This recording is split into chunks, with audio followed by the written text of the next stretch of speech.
Hello guys, welcome back to the channel. So yeah, at this point, can Stephanie White and the Indiana Fever just take the fine already? Because every single time Stephanie White speaks lately, it honestly gets more frustrating to listen to. And as a fan, that's not a good sign.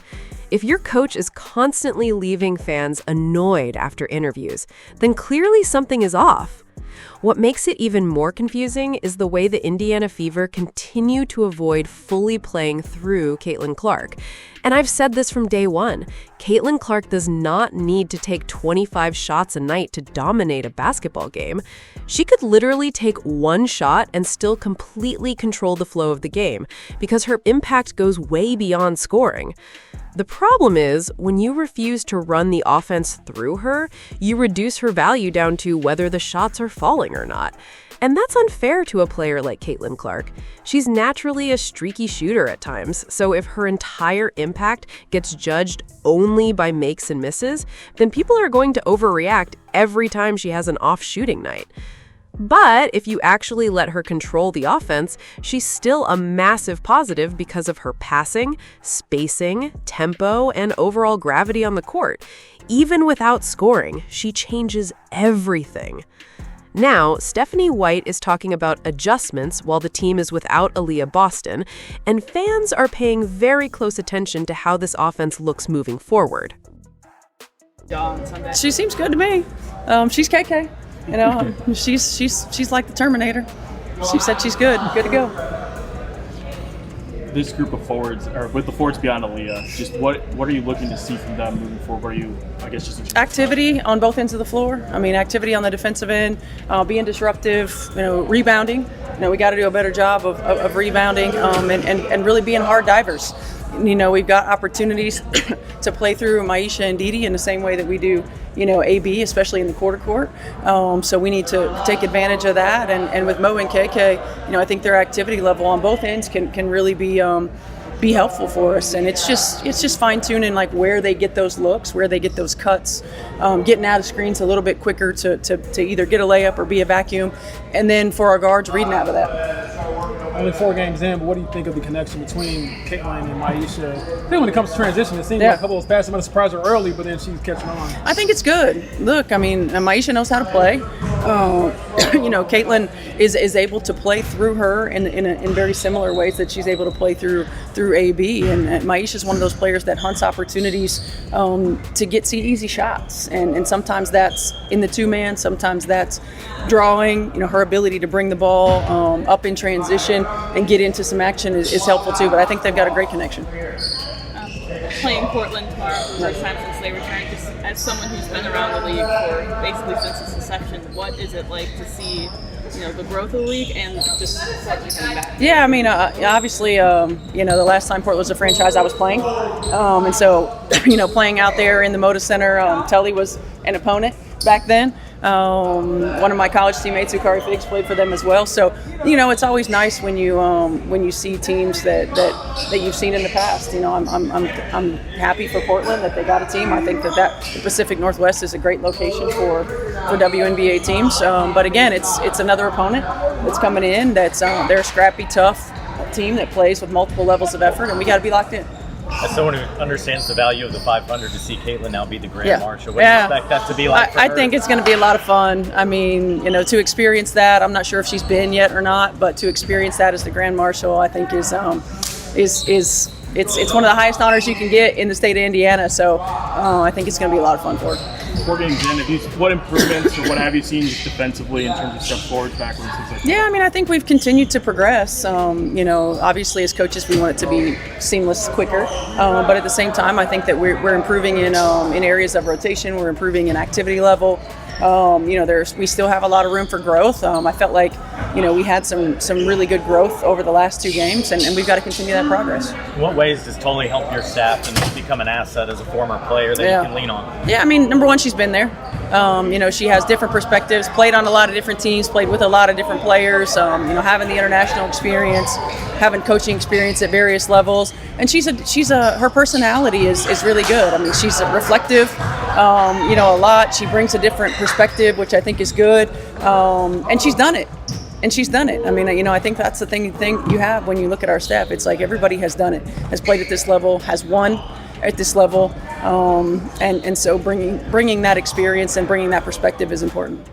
So now we're hearing talk about the Indiana Fever wanting to play through Damiris Dantas? Seriously? Are we actually doing this right now? Because I'm sorry, but every time I hear that idea, I feel like I'm losing my mind a little bit. Damiris Dantas struggles to consistently catch the basketball, and now we're talking about giving her on-ball reps and running offense through her? Come on. And look, whatever about Maya Caldwell, at least you can understand certain depth roles on a roster, but Damiris Dantas genuinely should not even be getting these types of responsibilities. If we're being brutally honest, there were moments after preseason where it felt like she should have been waived altogether. The thing is, I actually understand what her role should be. Her role should be simple. If she's wide open from 3, let it fly. That's it. Nothing more complicated than that. It's the same type of role certain specialists have in basketball. Like Michael Porter Jr. with the Denver Nuggets, you don't need him dribbling around trying to create offense every possession. You get him the ball, and if he's open, he shoots it. That's the version of Damiris Dantas that at least makes some sense. Because, to be fair, she can shoot it a little bit. I'm not calling her elite, but she can hit an occasional open 3. That's fine. Every roster needs spacing. But the second you start talking about putting the ball in her hands and having the offense flow through her, that's where things completely fall apart. Trying to use Myisha Hines-Allen as a connector or secondary facilitator, okay, I can at least understand the vision there. She has some versatility to her game. But trying to run offense through Damiris Dantas is just asking for turnovers. Legitimately asking for turnovers. And that's what frustrates fans so much when listening to Stephanie White speak lately. I'm not even saying she's a bad coach overall. I'm not saying she hates Caitlin Clark or is intentionally trying to sabotage her career. I don't believe any of that conspiracy stuff.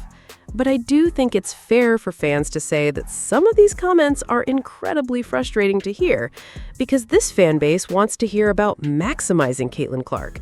That's the reality. A huge percentage of people watching these games are tuning in because of Caitlin Clark.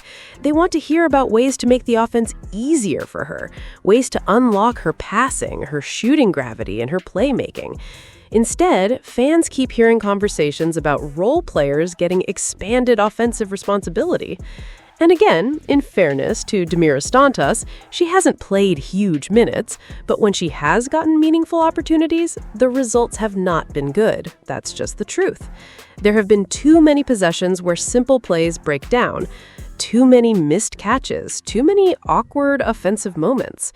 You can already picture what fans are afraid of. Caitlin Clark is going to throw an absolute dime across the court to Damiris Dantas with nobody within 15 feet of her, and somehow the ball is going to end up out of bounds. Then, Caitlin Clark gets charged with another turnover, even though the pass hit her teammate directly in the hands. We've seen those kinds of plays happen before. Or Caitlin Clark runs off a screen, creates separation, delivers a perfect pass on time and on target, and Damiris Dantas simply isn't ready for it. The ball bounces off her hands or off her chest, and the possession is dead. Those are the types of mistakes that completely kill offensive rhythm. Again, this is not me saying Stephanie White is destroying the Indiana Fever. That's not what I'm saying. I just think it's frustrating hearing the idea of Damiris Dantas getting playmaking reps when she hasn't shown enough consistency in basic offensive situations yet. At least with Myisha Hines-Allen, you can somewhat understand the logic because she can replicate a few aspects of what Aaliyah Boston provides, even if she's obviously not Aaliyah Boston. But with Damiris Dantas, it just feels like too much responsibility for a player who hasn't proven she can consistently handle it at this level. Maybe she proves everybody wrong. Maybe she comes out and has an unbelievable stretch of basketball. Honestly, I hope she does, because that would help the team.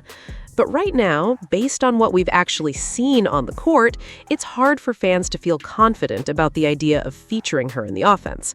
Tell me what you think in the comments below, and don't forget to like and subscribe.